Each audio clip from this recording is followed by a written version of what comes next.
দাউদ আলাইহিস সালামের কিছু কওম তারা সাগরের মাছ ধরে রাখতো। এই মাছগুলো সাইয়েদনা দাউদ আলাইহিস সালামের কণ্ঠের তেলাওয়াত শুনতে আসতো। আল্লাহ বললেন শনিবারে মাছ ধরা যাবে না। কি বারে ধরা যাবে না? কারণ প্রত্যেক সপ্তাহের শনিবারে আকাবা উপসাগরের তীরে বসে সাইয়েদনা দাউদ আলাইহিস সালাম ওনার সুরের ঝংকার তুলে জাবুর কিতাব তেলাওয়াত করতেন।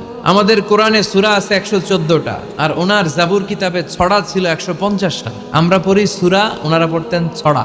তো ওনার গলায়ও সুর, আবার ওটা ছড়া, গাইলে কত সুন্দর লাগে। উনি আকাবা উপসাগরের পাশে বসে এই ছড়াগুলো তেলাওয়াত করতেন, শিক্ষণীয় ইসলামিক ছড়া। আর এই ছড়ার সুরে মুগ্ধ হয়ে সাগরের মাছগুলো সাগর ছেড়ে দিয়ে ডাঙ্গায় চলে আসতো। আল্লাহ বললেন, দাউদের উম্মত খবরদার, শনিবারে মাছ ধরা যাবে না। রবি থেকে শুরু করে শুক্রবার পর্যন্ত ধর, নিষিদ্ধ হচ্ছে শনিবারে। আদেশটা কার? নির্দেশনা কার? মানার দরকার আছে না নাই? দাউদ আলাইহিস সালামের কওম একটু বুদ্ধি করলেন। ওরা মনে মনে বুদ্ধি করলেন যে আল্লাহ শনিবারে ধরতে নিষেধ করছে, আমরা ধরবো না। শনিবারে আমরা জাল দিয়ে বেড়ে দিয়ে রাখবো। কি করবো? জাতে মাতাল তালে ঠিক। শনিবার